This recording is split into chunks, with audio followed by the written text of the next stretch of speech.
grabar y presentar. Entonces estábamos en ¿qué clase? 279, 11 sería. Clase 11, ¿ya? Bueno, pequeño recuerdo, ¿ya? Entonces, si f es una función diferenciable, ¿ya? Una función escalar es diferenciable en A, entonces se define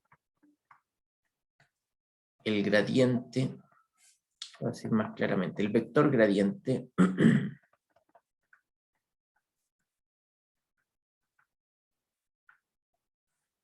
el vector gradiente de f en A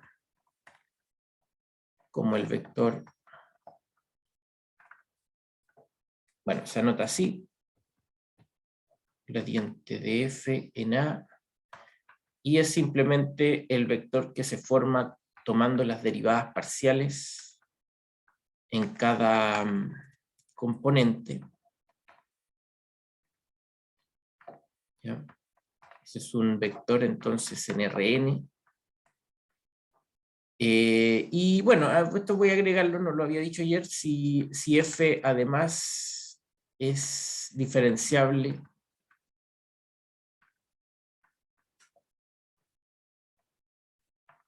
en U, ¿ya? Entonces se define el campo gradiente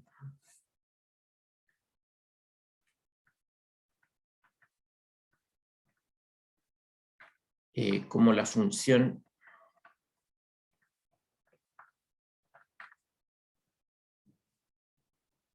bueno, es una función que va desde U, ¿cierto? De Rn, pero va a Rn, y lo que hace es que a cada punto le asocia el gradiente de la función en ese punto, ¿ya? Entonces, por un lado, podría ser que la función sea diferenciable en un solo punto. Bueno, en ese punto hay un vector asociado. Pero si es diferenciable en todos los puntos, entonces esto es más amplio, define una función, ¿ya? En cada posición yo asigno un vector, ¿ya? Y esto es como, bueno, voy a mostrar aquí un ejemplo ya para que entendamos cómo se ve esto del campo gradiente, ¿ya? Entonces, por ejemplo, si f fuera la función igual a ver, déjenme pensar, bueno, algo simple, ¿ya? A ver, claro, x cuadrado menos y cuadrado, ¿ya? Por ejemplo, esa función. Entonces, f es diferenciable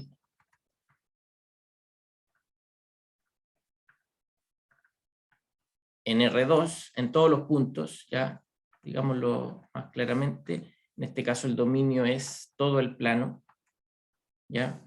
Y el vector gradiente, entonces, en un punto arbitrario, x, y, se obtiene así, derivo respecto a, bueno, anotemos, respecto a x, ¿cierto? Derivo respecto a y, y entonces, en este caso, nos queda una función vectorial dada así, ¿ya? Bueno, por supuesto ahí se puede sacar el 2, qué sé yo, pero bueno, esa es la función, ¿ya? Una función vectorial. Y en un campo vectorial en dimensión pequeña se puede representar geométricamente, ¿ya? Representación geométrica, ¿ya? Entonces, en cada punto x, y en el plano ubicamos el vector gradiente de f de x, ¿ya? Eso teóricamente, obviamente, no se puede hacer en realidad porque son infinitos puntos, no puedo hacer infinitos vectores, pero computacionalmente se puede hacer algo, digamos, mostrando a lo mejor una versión unitaria del vector, ¿ya? Pero teóricamente sería algo así, ¿ya? Entonces, por ejemplo, yo voy tomando algunos puntos, por ejemplo aquí el punto 0,0, entonces le corresponde el vector nulo, porque la función en ese caso sería 0. Pero si me paro, por ejemplo, en el punto 1,0, entonces el vector sería 2,0, ¿ya? Entonces sale un vector, a ver, vamos a ponerlo con este color, sale un vector hacia allá, ¿ya? 2,0, a partir del punto. Si yo me ubico, por ejemplo, un poco más arriba, por ejemplo acá en el punto 1,1, entonces obtengo un vector de la forma 2, menos 2, ¿cierto? Entonces, bueno, aquí empieza a quedar el desorden, ya queda una cosa así, queda una cuestión así, ya atravesado. Y así, dependiendo de dónde yo me ubique, entonces va a haber una flecha que apunta en alguna dirección, ¿ya? Por ejemplo aquí 0,1, entonces corresponde el vector 0, menos 2, ¿ya? Bueno, empieza a quedar ahí un desorden de flechas para todos lados, ¿ya? Lo importante es que algo señalan, ¿ya? Como les decía ayer, esto de alguna forma indica algo y queremos entender qué significan estas flechas. Son direcciones, pero ¿qué representan? Ya, por ejemplo, aquí el menos 1,1, entonces me queda 1, menos 1. Bueno, queda un desorden de flechas ahí, ¿ya? Voy a hacer esas nomás, ¿ya? Pero normalmente, ¿cierto? Uno, a ver, menos, espérense, ahí me equivoqué, pues, no, lo siento, es para el otro lado, ¿ya? Es menos 2, menos 2, ya, claro, una cosa así. Aquí me equivoqué también, disculpe, te parece que hice mal los dibujos, a ver, ese está bien, ya, pero este 1, menos 1, queda 2, menos 2, perdón, queda hacia allá, 2, menos 2 quedaría así, para allá, ya, este queda para allá, ahí está, ya, ahora sí. Ahora sí, por ejemplo este menos 1,0, entonces la imagen sería menos 2,0, queda así, ¿ya? Y bueno, así entonces uno podría visualizar más o menos cómo son esta familia de vectores, ¿ya? Una cosa así, ¿ya? Yo solo estoy haciendo ahí alguna idea nomás para imaginarnos cómo se ve, pero insisto que no es muy práctico porque se tapan algunos con otros, ¿ya? Entonces, normalmente para que esto sea útil, normalmente se trabaja o no, se dibuja, voy a poner así nomás, se dibujan vectores unitarios para representar a los vectores del campo, ¿ya?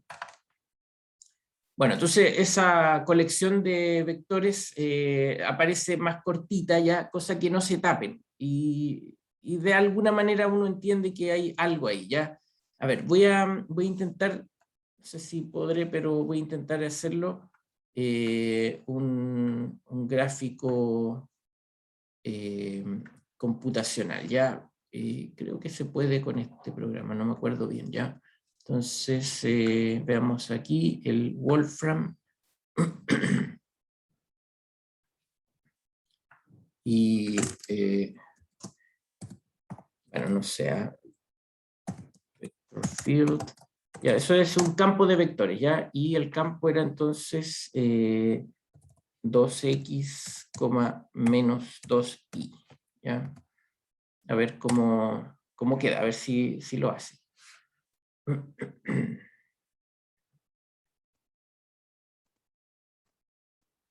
Y lo hizo, no hizo nada. A ver, lo siento.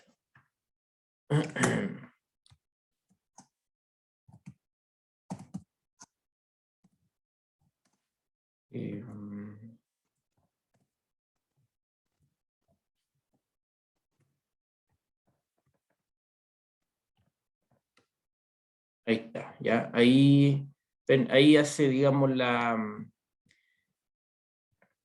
el gráfico, pero una representación, porque no puede poner todos los vectores uno encima de otro, así que, perdón, entonces los representa de alguna manera, ¿ya? Y que abajo ya hay algo que después en algún momento veremos, que es como una familia de curvas que sigue esas direcciones, ¿ya?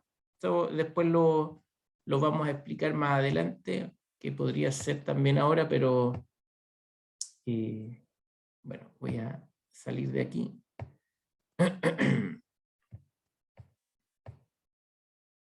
Ya, entonces voy a graficar acá eso.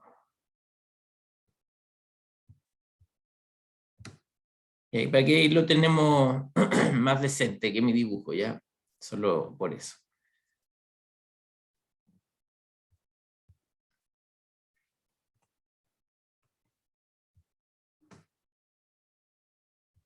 Una cosa así, ¿ya? Entonces el campo gradiente, pero en general esto es el campo vectorial, ¿ya? En general se puede hacer con cualquier función, ¿ya? Entonces esto es un campo vectorial gradiente.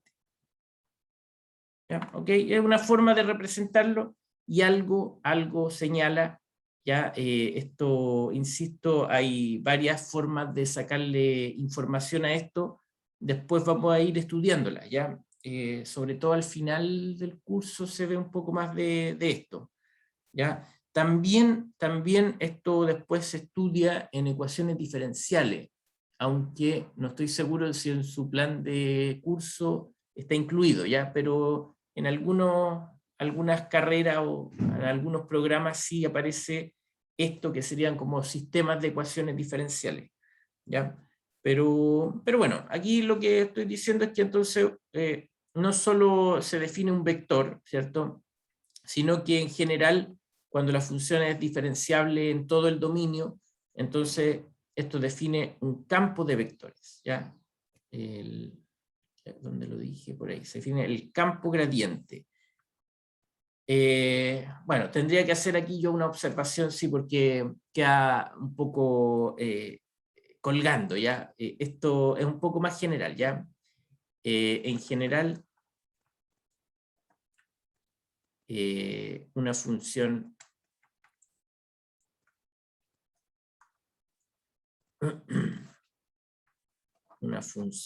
f de algún dominio U de Rn en Rn diferenciable, no, ni siquiera diferenciable, disculpe, continua,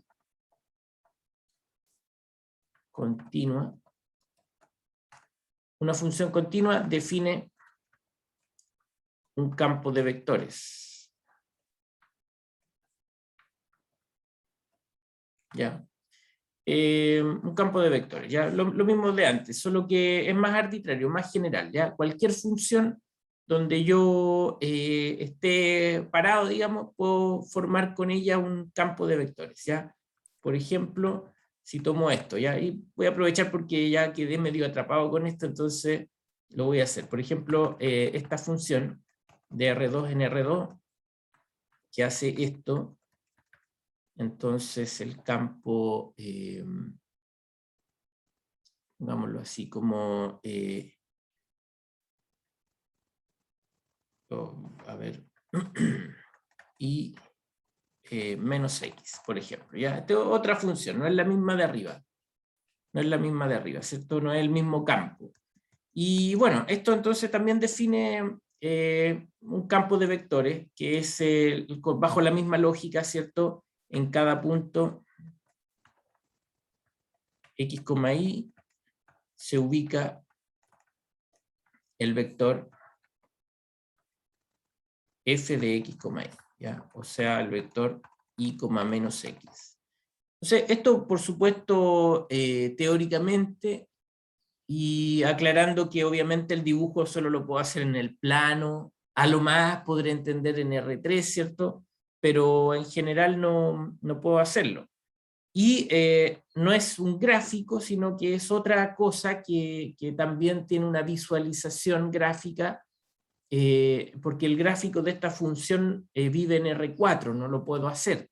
Pero es otra forma de representarlo y entonces de entender la función, ¿ya? Voy a hacer ese dibujo también porque sería bueno tenerlo, así que voy a volver ahí al programa, ¿ya? Entonces, cada función continua de R2 en R2, en general, define un campo de vectores, ¿ya? Entonces, voy a cambiar ahí. Era menos i, no, era x, menos i.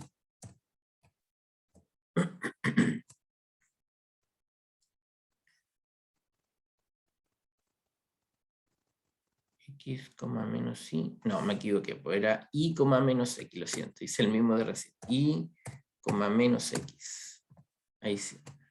Ya, este es distinto, así que también interesante, ven ahí está generando un efecto circular, y esto que sale abajo, que son las curvas integrales, son círculos, ¿ya? Entonces, bueno, son cosas que después vamos a entender, aunque me gustaría igual mencionarlas porque no quiero dejarlos ahí como en el aire con eso, ¿ya? Entonces, tengo que volver a la pizarra.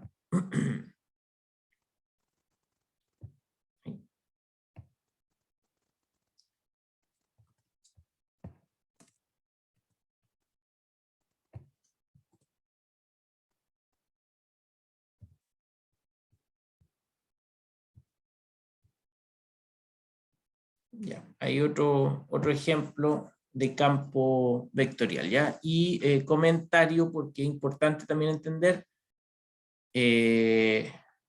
todo esto después lo vamos a estudiar casi al final del curso, ¿ya? Pero igual, ya lo hicimos, así que lo menciono. No todo campo vectorial F es el gradiente, el campo gradiente de una función f, ¿ya? F, una función escalar, digamos, una función escalar f, ¿ya? Es un dato, pero importante porque también después con la teoría de integrales múltiples, perdón, integrales de línea o de superficie, uno a veces puede hacer algo más simple cuando tiene campos gradientes, pero no siempre se obtiene eso, entonces hay algunos cálculos que son más difíciles, ¿ya? Pero bueno, insisto, me estoy adelantando mucho a lo mejor a eso, solo quería mostrarles que una función diferenciable entonces define estos campos o estos vectores y cada vector algo está indicando, ¿ya? Y entonces quisiéramos entender eso, ¿ya? Entonces, volviendo a los campos gradientes. Habíamos dejado ayer la pregunta de qué indica el campo gradiente, ¿ya? Entonces, había definido esto, la derivada direccional, ¿ya? Esto es fundamental para entender el campo gradiente. Bueno, la derivada direccional entonces se define así, ¿ya? Si f es una función de u de Rn en R, A es un elemento de U, es un punto interior, y, y U es un vector unitario,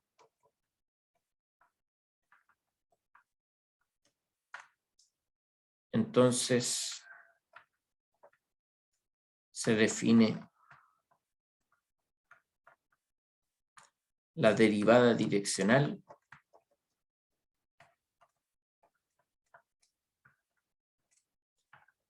de f respecto a u en A ¿ya? Como esto, ¿ya? Entonces, es una versión de la derivada parcial, pero más general que eso. Entonces se define así, como el límite de h tendiendo a 0, de f de a más h por u menos f de a partido por h, ¿ya? Y eso, bueno, básicamente entonces significa que usted está examinando una función, ¿ya? Voy a hacer aquí un pequeño gráfico, digamos que esa es su función, esa es f,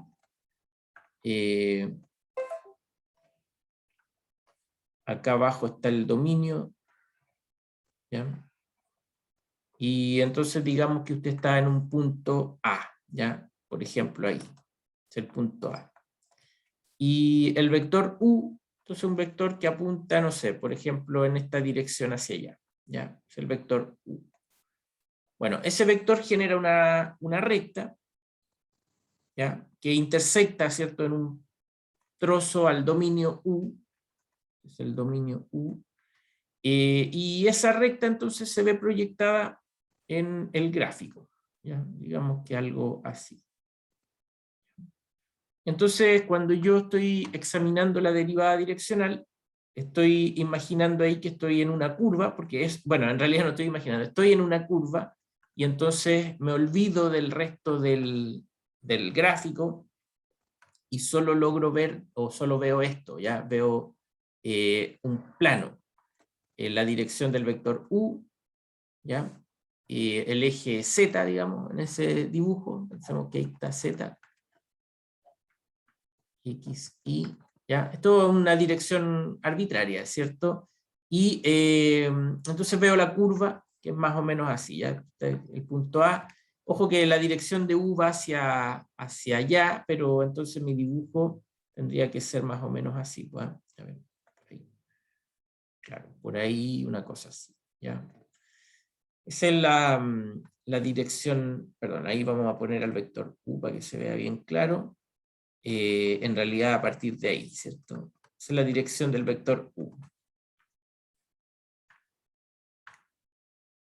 Ya. Y el eje, lo estoy llamando así, pero bueno, olvidémonos de ese eje. Un eje generado por el vector U. Y entonces, igual como hicimos con las derivadas parciales, si yo veo una curva, y entonces esa curva, si es suficientemente suave, defino una recta tangente, ¿cierto? Una recta tangente con pendiente,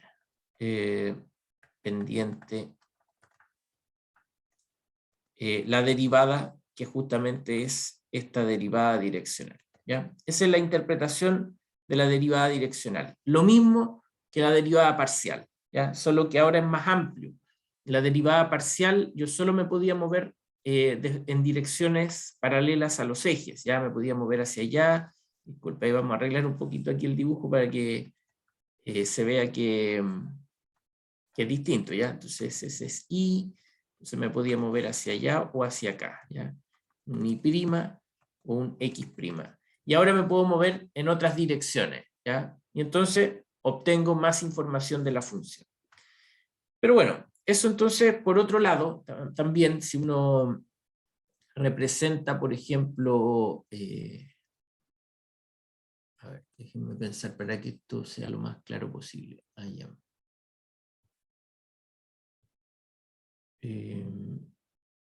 Bueno, una derivada en general, ¿cierto? No solo define un objeto geométrico, que es la pendiente de la recta tangente, sino que también se puede interpretar como razón de cambio, ¿ya? Entonces, en ambos casos, ¿ya? Por ejemplo, acá la derivada parcial, en ese dibujo, representa una pendiente, ¿ya? Eso es una versión geométrica. Pero también, y eso lo podemos entender con el límite lo que me está diciendo es cómo está variando la función f en términos de h, ¿cierto? En razón de h, del movimiento que yo hago en esa línea generada por u. Entonces también se puede interpretar como una razón de cambio, ¿ya? Es una razón de cambio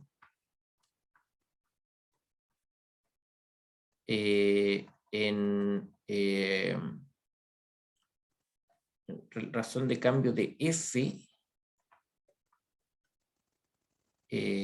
respecto a la variable h, ya, moviéndonos en la dirección de u, ¿ya? Bueno, de f, debería decir así, de f a más h u, ¿ya? Para que sea bien, bien claro ahí, ¿ya? Razón de cambio de f, razón de cambio de f, a la, no, perdón, que está mal escrito eso, disculpe, voy a escribirlo bien. Razón de cambio de esa función, y ya, para ser más claro aún, entonces, lo siento, vamos a cambiar ahí, voy a llamarle g, ¿ya? De g, que se define así, a más h, u, ¿ya? Es una función de una variable, ¿cierto? Que depende de h. Entonces, la razón de cambio de g respecto a h, ¿ya? En h igual a 0. Es una razón de cambio, ¿ya? Entonces mide, por supuesto, el cambio de f restringida a esa recta, ¿ya? Eso es lo que dice esa ecuación. F está restringida a esa recta. Bien, entonces son dos interpretaciones, pero ahora quiero hacer una observación respecto al cálculo de esta derivada, ¿ya? Entonces, el caso especial, porque este límite podría existir incluso si la función no es diferenciable, ¿ya? Tal como pueden existir las derivadas parciales sin que la función sea diferenciable, en general esto también es una forma débil de medir la derivada, ¿ya? Entonces no es muy exigente. Pero, ¿qué pasa si suponemos que f es diferenciable? ¿Ya? Si suponemos que f es diferenciable, entonces cuando yo estoy haciendo esta función g de h, que es f de a más h por u, ¿ya? Entonces notemos que esto es una función compuesta, ¿ya? Entonces eso es igual a f compuesto con gamma, digamos, gamma de h, ¿ya? Y en donde gamma es la función a más h de u, ¿ya? Es una trayectoria, si pensamos depende de h, pero bueno, es una trayectoria. Yo me estoy moviendo a lo largo de esta línea, eso es lo que dice esta trayectoria, es una recta, ¿ya? Y está compuesta con f porque la estoy reemplazando en f. Entonces cuando yo hago la derivada de g respecto a h, entonces por regla de la cadena, ¿cierto? Regla de la cadena, yo hago la derivada de f, perdón, y aquí hay que ser claro que estoy tomando que el h está en 0, ¿cierto? Cuando el h vale 0, entonces estoy tomando la derivada de f en a, ¿ya? Cuando h vale 0, multiplicado por la derivada, lo voy a anotar así, de gamma en 0 también, en 0. ¿Ya? Cuando h vale 0. Ahí, ¿ya? Esa es la regla de la cadena, versión particular, ¿ya? Porque por supuesto esto, a ver, anotémoslo un poco más detallado así para que no se vaya a confundir ahí, ¿cierto? La derivada, ¿cierto? La matriz derivada en 0. Esa es la regla de la cadena, ¿ya? Y la matriz, ¿cierto?, que yo obtengo acá, detallémosla un poco, la matriz con sus componentes, ¿cierto?, las derivadas parciales respecto a las distintas componentes del espacio Rn, y acá esta matriz gamma, como gamma es una función que depende de una variable y va a parar a Rn, entonces es una matriz columna, ¿ya? Y bueno, entonces aparece por supuesto ahí en esto, pero tendría que hacerlo un poco más claro, el gamma de H, digamos que es, bueno, un x1h, ¿cierto?, hasta xnh, ¿ya? O sea, son las componentes de gamma. Entonces eso es lo que aparece acá, x1 derivado en 0, perdón, hasta xn derivado en 0. ¿Ya? Esa sería la matriz derivada. Solo por un asunto visual, vamos a anotarlo con este de gamma respecto a h, ¿ya? Con esa notación de gamma respecto perdón, de x1 y el último de xn, ¿ya? Las derivadas. Noten que las derivadas ahí no son parciales porque depende esto solo de una variable. Eso es lo que dice la regla de la cadena, ¿ya? Pero esta derivada que está acá justamente es la derivada direccional, ¿cierto? La derivada direccional de f respecto a 1. Pero bueno, esta versión matricial se puede también expresar de forma vectorial, ¿ya? De esta forma. Es lo mismo que si yo escribiera esto como un vector, ¿cierto? Entonces, de f de x1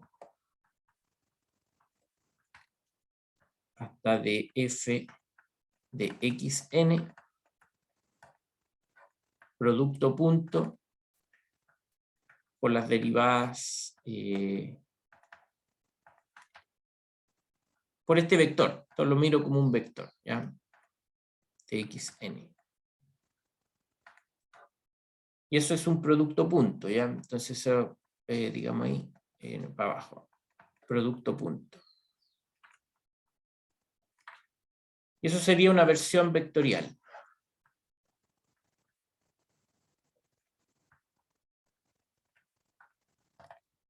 Bueno, en estricto rigor, si lo que obtengo, ¿cierto?, en esta ecuación, disculpe ahí, es 0, perdón, es A, ahí.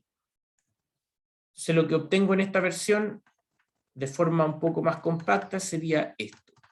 Es el gradiente, el que está ahí, el vector gradiente de f en A, producto punto, el vector que está acá, que sería el gamma prima en A, ¿ya? Esa es la relación, ¿ya? Es un producto punto. Insisto con eso porque es fundamental para poder interpretarlo después, producto punto. Y en particular, como gamma de h, perdón, ese es un 0, ya, lo siento, es un 0.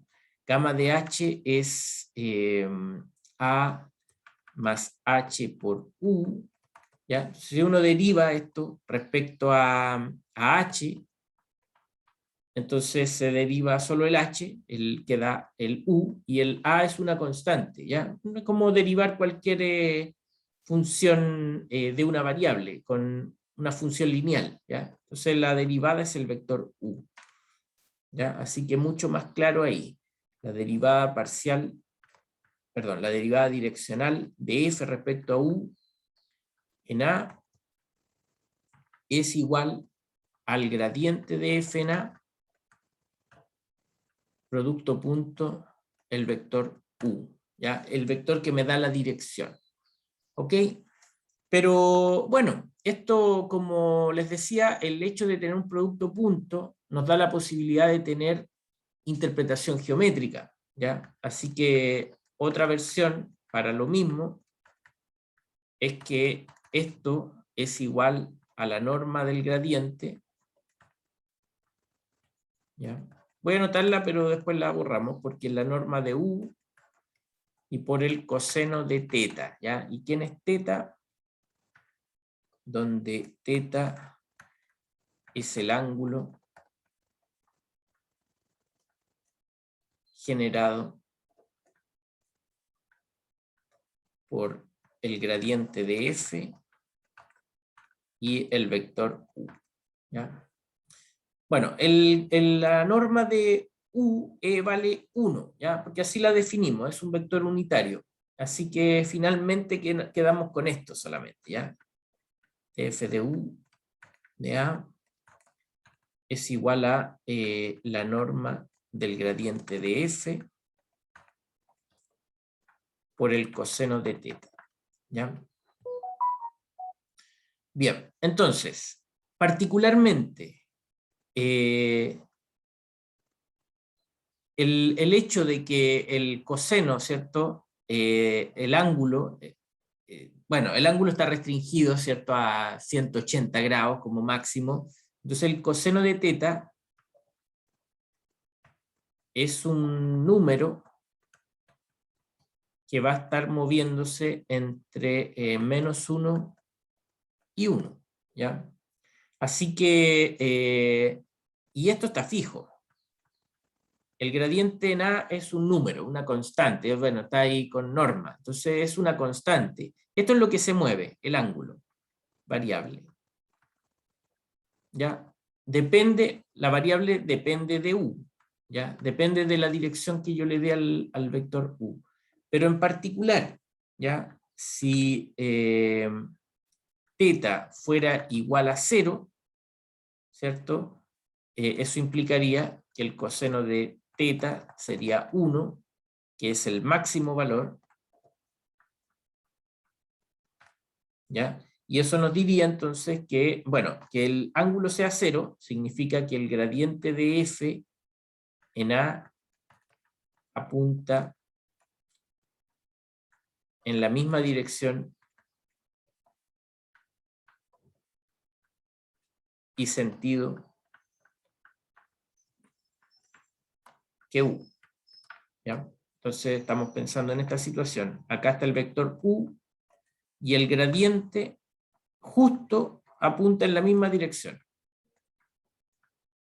¿ya? Esa es la situación. ¿Qué pasa con esa situación? Que el coseno alcanza su máximo valor. Por lo tanto, eso. Por lo tanto, la derivada direccional de f respecto a u, en ese caso, es igual al gradiente de f en a la norma, ¿ya? Es el máximo valor.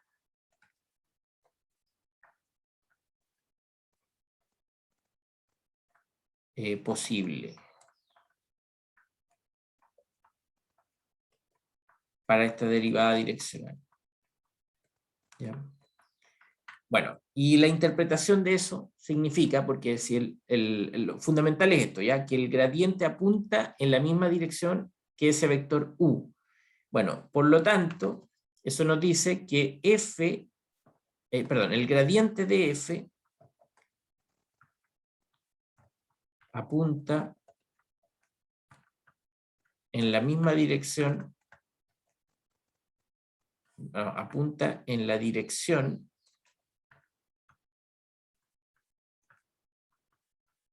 en la que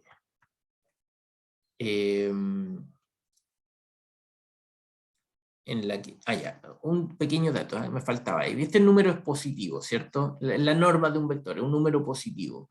Estamos suponiendo que el vector gradiente es distinto de 0, sí, ya, para que esto se entienda, sumamos eso. Entonces, el vector apunta en la misma dirección en la que f aumenta, o crece mejor, digámoslo así, en que f crece más rápidamente. ¿Ya? Ahí yo estoy usando la interpretación de la derivada direccional como una razón de cambio, ¿ya? Entonces, si yo consigo que la razón de cambio sea la más grande posible, es lo que estoy diciendo abajo. Entonces, que el gradiente apunta en la dirección en la que f crece más rápidamente. ¿Ya? Ya, entonces, ¿cómo puedo interpretar eso? ¿Ya? Voy a hacer aquí un dibujo para que tratemos de entender ahí cómo funciona esto. ¿Ya? Entonces, un gráfico, voy a hacer ahí algunas cositas así, un gráfico, ¿ya? En 3 dimensiones. ¿Ya? Y pensemos que acá está nuestro dominio, ¿ya? Es U, y ese es el gráfico de F. Ya, entonces,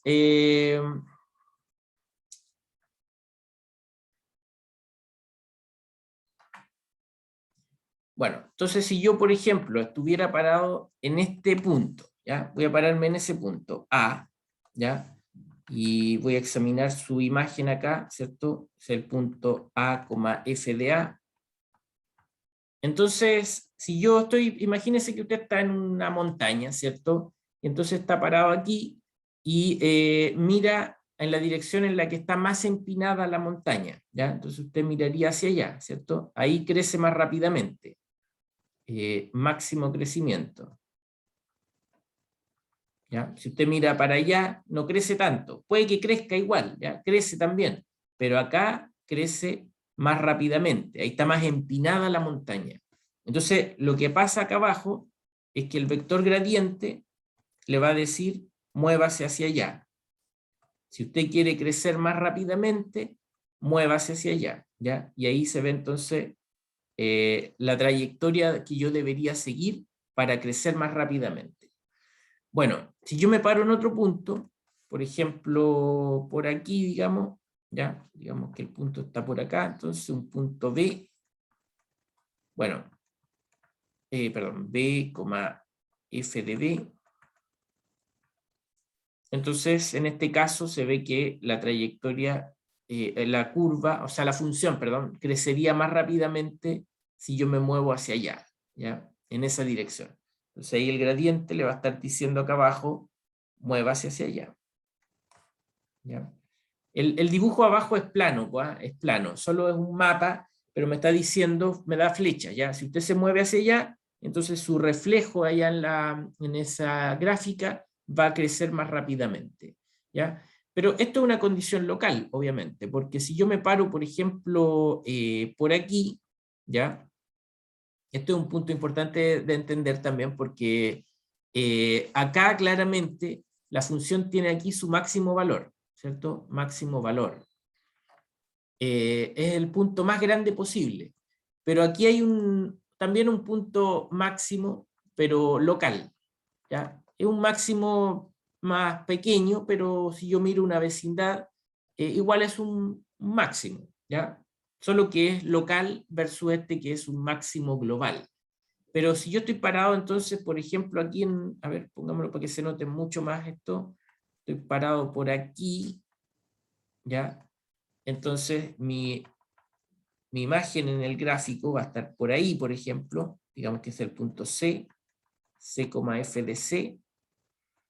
Entonces, el gradiente lo que ve es lo más cercano, ¿ya? No ve que allá hay un máximo global, sino que ve que si yo estoy parado acá, la función está más empinada en esa dirección, ¿ya? Entonces ahí el vector apuntaría hacia allá, el gradiente de f en c, ¿ya? Ahí todos tienen su punto, ¿va? Cada vector me indica algo, ¿ya? Entonces, así, si yo mirara el campo completo, bueno, vería, voy a hacer una idea nomás, ¿va? Vería vectores así, ¿ya? Por ejemplo, aquí, supongamos que por ahí está el punto máximo, ¿ya? Entonces vería flechas que van hacia allá, ¿ya? Localmente, entonces, apuntan hacia allá. Bueno, así, ¿ya? Y cuando yo estoy más cerca de acá, entonces mis flechas apuntarían hacia acá, ¿ya? Bueno, ¿qué pasará en los puntos extremos? Ya en el máximo, entonces el vector gradiente no apunta en ninguna dirección, porque ya estoy en el punto máximo. Entonces tendría que ser un vector nulo, ¿ya? Lo mismo acá. El máximo local se alcanza cuando hay un gradiente nulo, ¿ya?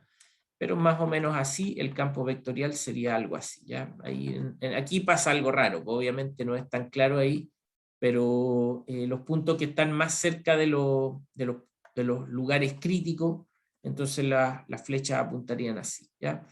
Ese es el gradiente entonces, ¿ya? Si usted está en una montaña y está parado en un punto, el gradiente le va a decir, es como la flecha que le va a decir hacia dónde usted se debería mover para subir más rápidamente la montaña, ¿ya? No quiere decir que va a llegar por ese camino al punto más alto de la montaña, pero le va a decir que dentro de sus posibilidades locales, cuál es la dirección hacia donde usted aumentaría más rápido, ¿ya? Entonces la idea, ¿no? Bien, a ver, una observación que sale de acá es que si f es diferenciable y alcanza un extremo local en A, ¿ya? Esto es un máximo local o mínimo local, entonces el gradiente de f en A tiene que ser 0, ¿ya? Es un pequeño dato, pero es no menor, ¿va? Porque así entonces si uno está buscando un punto máximo o mínimo, entonces se va a preocupar de que el gradiente se haga 0, ¿ya? Que la derivada se haga 0. Y el mismo criterio que uno tiene en el cálculo de una variable, ¿cierto? Cuando usted busca puntos extremos locales, entonces busca dónde la derivada se hace 0, ¿ya? Así que ese es entonces un criterio, un primer criterio. Ahora bien, no siempre el criterio funciona bien, ¿ya? Entonces, por ejemplo,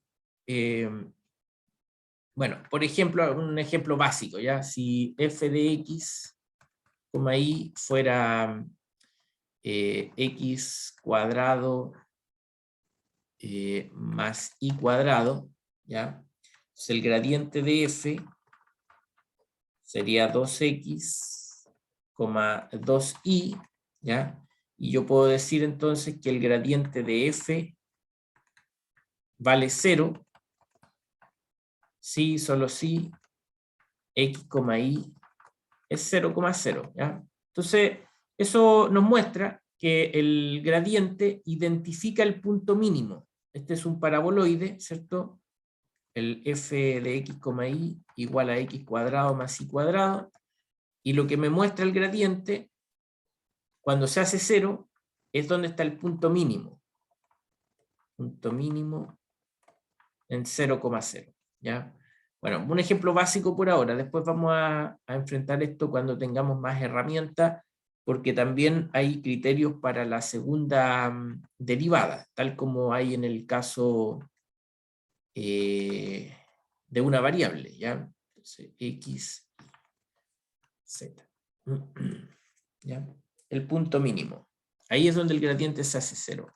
Pero, igual como en el caso del cálculo de una variable, se acuerdan que hay puntos críticos que no son ni máximos ni mínimos, los puntos de inflexión. Bueno, acá también hay cosas así, ¿ya? Si f de x, y fuera x cuadrado menos y cuadrado, por ejemplo, entonces el gradiente de f sería 2x, menos 2y, el gradiente se hace 0, si, solo si x, y vale 0, ¿ya? Pero f no tiene extremos locales, ¿ya?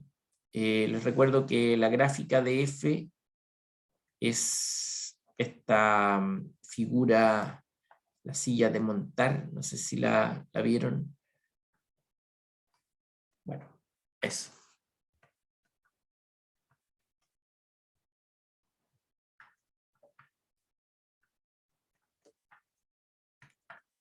Ya, entonces, claro, ahí me está indicando un punto donde el gradiente se hace 0. ¿Ya? En ese lugar, el gradiente de f vale 0. Pero no es máximo ni es mínimo. ¿Ya? Si yo me muevo un poco hacia acá, entonces disminuyo, ¿cierto?, mi valor, así que no puede ser mínimo. Y si me muevo hacia acá, entonces mi valor aumenta, así que no puede ser máximo tampoco, ¿ya? Entonces eso es un punto crítico que no es máximo ni mínimo, ¿ya? Son pequeños detalles, ¿ya? Entonces, por lo tanto, gradiente de f igual a 0 no implica que exista extremo local, ¿ya? Pequeños datos, hay que ir acumulando estos datos porque en algún momento los vamos a ir usando, ¿ya? Cuando hagamos un análisis más completo de los máximos y mínimos, pero este ya es un primer acercamiento. Ahora, a la otra condición todavía se le puede sacar un poco más de provecho, ¿ya? De esto de decirme hacia dónde moverme para crecer más rápidamente. Entonces, por ejemplo, otra aplicación sería algo así como... bueno, hay varias posibilidades, ¿ya? Entonces, digamos que, bueno, este problema.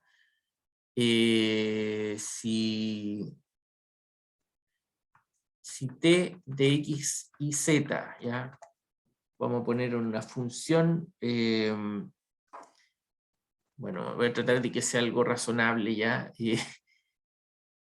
10, no, mucho.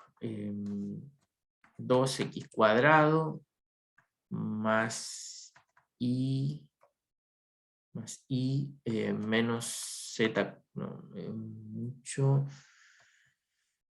Bueno, más 3z, ya, una cosa así. Define la temperatura, ya, bueno, en grados Celsius, no sé, ya ahí estoy inventando nomás, ya. Define la temperatura en una habitación, ya, ubicada en la región U, X y Z, donde todos son positivos, ya, en la región U de R3, ya, y entonces, si eso define la temperatura en una habitación ubicada en la región U y una mosca vuela en la habitación, ¿ya? Y una mosca vuela en la habitación. Esa es la situación. Ya hay una habitación con cierta distribución de temperatura y adentro hay una mosca que se mueve.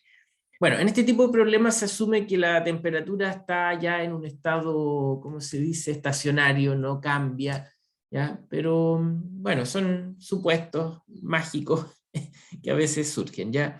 Entonces, está ubicado y la mosca vuela ahí, ¿ya? Y entonces voy a preguntar lo siguiente. ¿En qué dirección debe volar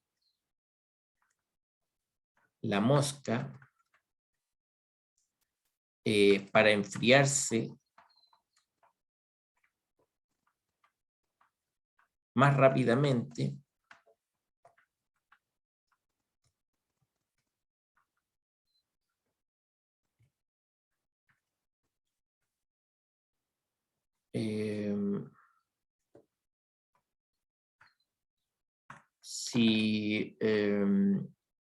si se encuentra en el punto 2 5, 1. ¿Ya? Eso. ¿En qué dirección debe volar la mosca para enfriarse más rápidamente si se encuentra en el punto 2, 5, 1? ¿Ya? Esa es la situación. Entonces estamos pensando, ¿cierto?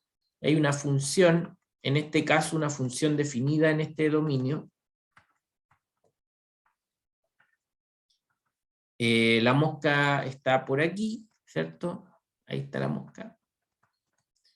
Y yo quiero saber hacia dónde debo moverme para enfriarme más rápidamente, ¿ya? Entonces, por supuesto, aquí yo no puedo graficar la función porque la función va de R3 en R, ¿ya? Me da la temperatura, pero sí puedo hacer un análisis respecto al gradiente, ¿ya? Entonces, bueno, la temperatura de la mosca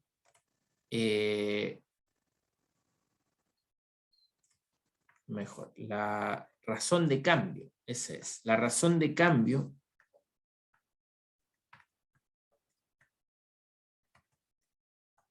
de la mosca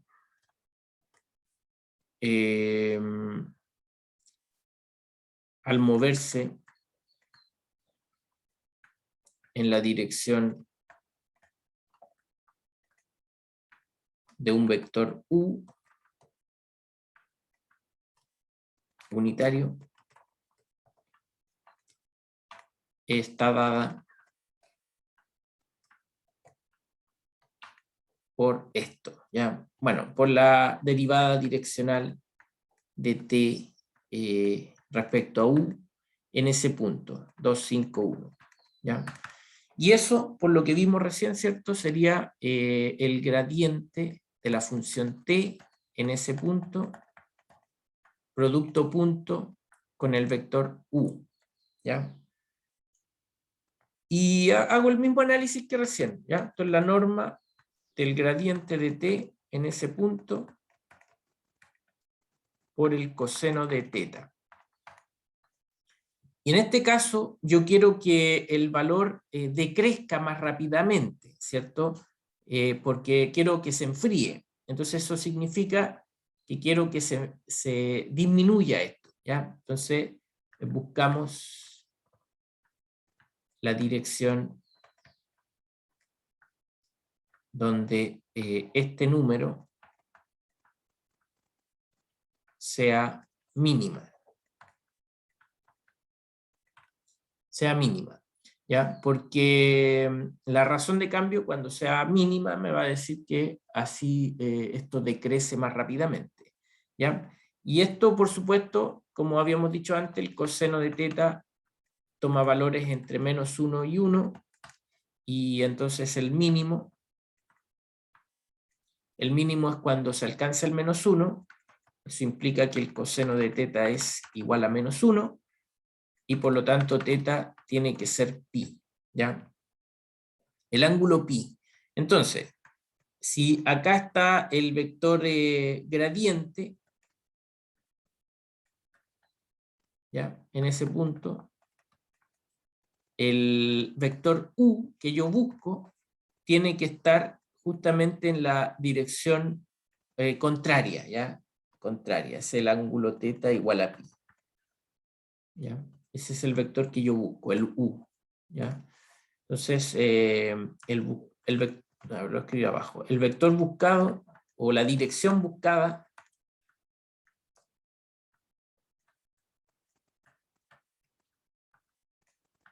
está dada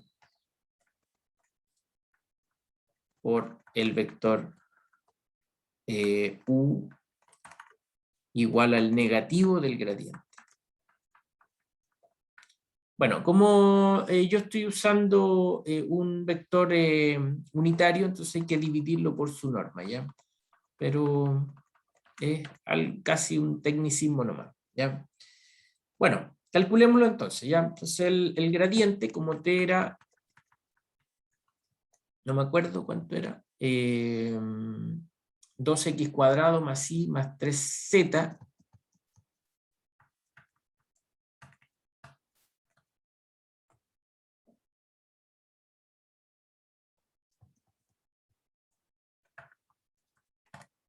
Entonces su gradiente, bueno, derivo, ¿cierto? Derivo respecto a x, 4x, derivo respecto a y, 3, derivo, 3. Perdón, el y era 1 nomás.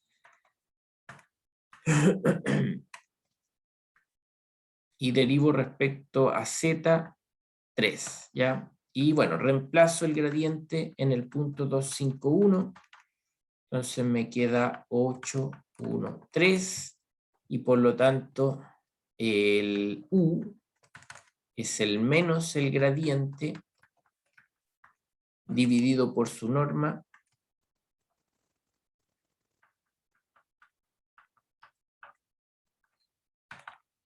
y eso nos queda así, menos 8, menos 1, menos 3, dividido por este número, 8 al cuadrado, más 1 al cuadrado, más 3 al cuadrado. Ya, a ver, ¿cuánto queda eso? Entonces, menos 8, este es 64, más 9, 73, 74. Raíz de 74.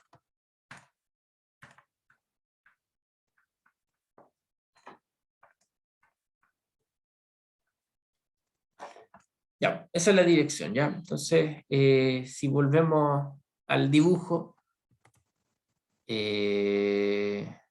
bueno, ahí está más o menos normal el dibujo, ¿ya? Pero, bueno, por supuesto apunta así en una dirección hacia las zonas negativas, ¿ya? Ya, el dibujo no lo voy a poder hacer muy bien, pero ahí por lo menos encontramos esa dirección, ¿ya? Y por supuesto aquí podemos preguntarnos, bueno, ¿y cuál es la tasa de variación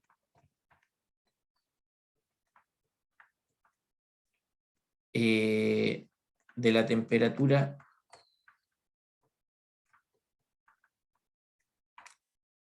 si la mosca vuela en la dirección de U?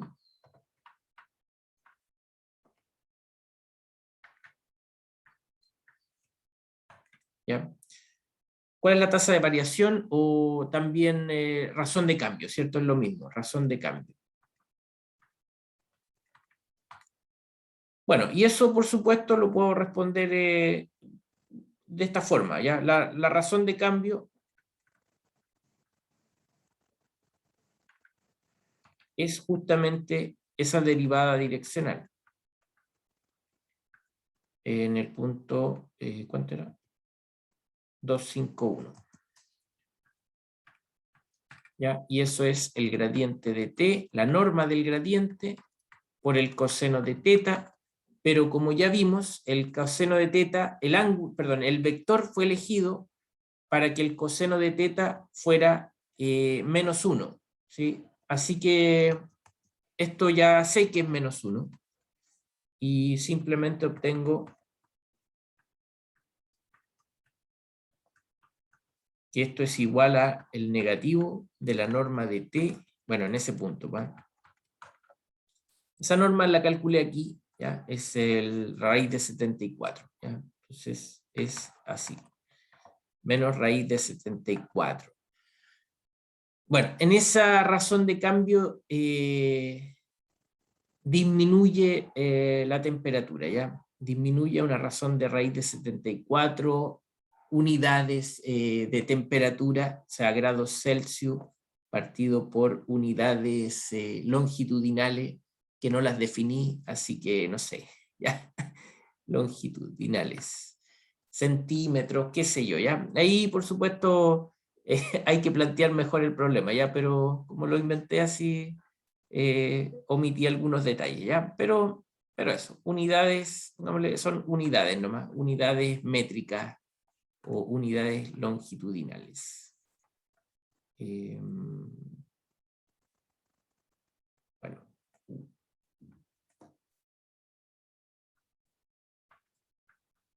Unidades longitudinales. Ya, como no lo había definido, lo dejo expresado así. Bueno, eso entonces es un tipo de pregunta, ya que es donde estamos sacándole máximo provecho al gradiente. Yo sé que el gradiente apunta en la dirección donde esto aumenta más rápido, y por lo tanto el negativo del gradiente me dice hacia dónde disminuye más rápido, ¿ya? Esa es como la conclusión. Dentro del problema también puedo hacer otras preguntas más generales. Por ejemplo, ¿cuál es la tasa de variación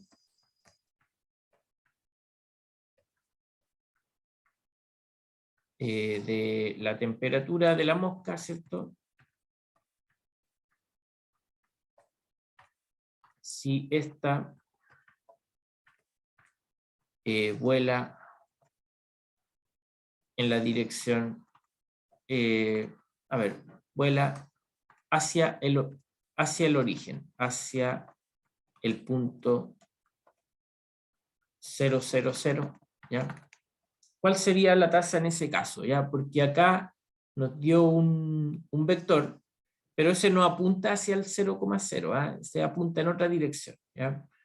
Entonces, ¿cómo saber esto? ¿Ya? Entonces, si yo estoy parado, o sea, no estoy parado, estoy volando en el punto 251, entonces el vector que apunta justo hacia el origen es el vector menos 251, ¿ya? El negativo. Ese es el vector que apunta justo hacia el 0,0, ¿ya?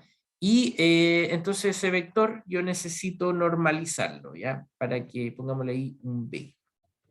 Para poder hacer el cálculo, entonces necesito que sea normalizado, ¿ya? Entonces, sea B el vector menos 251 dividido por la norma del vector 251, ¿ya? Ese es el vector unitario que apunta justamente hacia el punto origen. Ya, y bueno, hago el cálculo, ¿cierto? Queda, a ver cuánto queda ahí, hagámoslo aquí mejor, ya, menos 2, menos 5, menos 1, y la raíz de 4 más 25 más 1, raíz de 30, ¿cierto? Así queda menos 2, raíz de 30, menos 5, raíz de 30, menos 1, raíz de 30, ¿ya? Estoy a punto de terminar, ¿ah? Bueno, y por lo tanto, la tasa pedida es esto, la derivada direccional de t respecto a este vector en el punto 251, el cual se calcula con el gradiente producto punto el vector b, ¿ya? Ese es el cálculo y bueno, eso entonces hay que hacerlo, ¿ya? ¿Cuál era el vector? El 813, ¿ya? Lo voy a anotar ahí para que 813 por este vector menos 2, menos 5, menos 1, todo dividido por raíz de 30, y el resultado se los dejo de tarea, ¿ya? Ahí ustedes lo calculan y me cuentan la próxima clase. Ok, lo siento, me pasé unos minutos, disculpen. Bueno, esas entonces son aplicaciones que tiene esta propiedad del gradiente. Hay muchas más, pero las vamos a ir viendo a medida que avancemos. Después vamos a retomar este tema de los máximos y mínimos locales cuando tengamos criterios con la segunda derivada, ¿ya? Es parecido a lo que uno hace en el cálculo 1, pero ahora más complicado solamente, ¿ya? Solo eso. Eso, ok, que estén bien. Nos vemos el jueves. Chao. Ya, chao.